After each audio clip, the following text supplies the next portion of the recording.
Mnohí ma boleli, lítka už úplne stvrdnuté, priam som ráno nemohol stať a napriek tomu som šiel.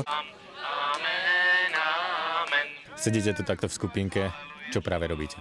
Tak teraz je čas, aby sme sa stretli približne na 1,5 hodiny a vlastne každý deň je takéto stretnutie. Je to práca v skupinkách, kde rozoberáme témy, ktoré máme určené na každý deň. Dnešná téma je Vy ste svetlo sveta.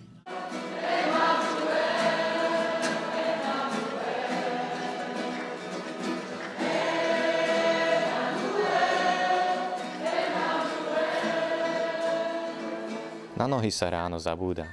Organizátori majú 5 dní plné ruky práce. Musia nakrmiť hladný dáv, zabezpečiť vodu, miesto na spanie a potom už len dávať pozor, aby sa cestou nikomu nič nestalo. Myslím, že to zvládajú perfektne.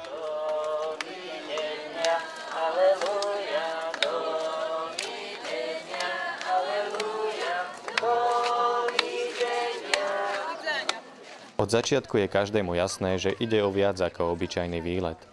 Moderní psychológovia by to pri najlepšom nazvali psychohygienou. My veriaci asi pokáním alebo očistou. Cieľom takýchto púti je vnútorná premena človeka. Pútne miesta boli vždy spojené s mimoriadnymi milosťami. Fyzická námaha spojená s putovaním má byť akýmsi zadosťučinením za spáchané hriechy. Nie je to ani zďaleka náhrada za hriechy, ako sa nám to niektorí ľudia snažia nahovoriť.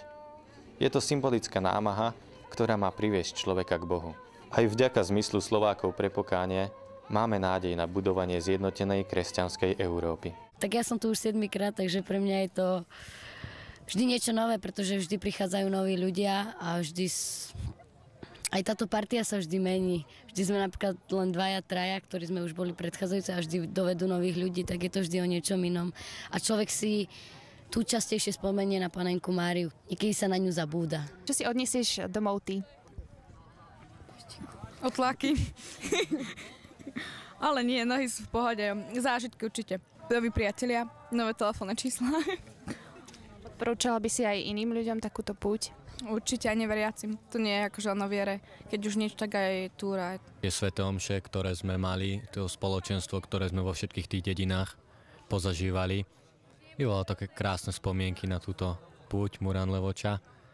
Veľmi na hraňovnicu, kde nás ľudia prijali a naozaj sme sa po 2 dňoch púte mohli v teplej vode vysprchovať a aj teplý čaj sme dostali.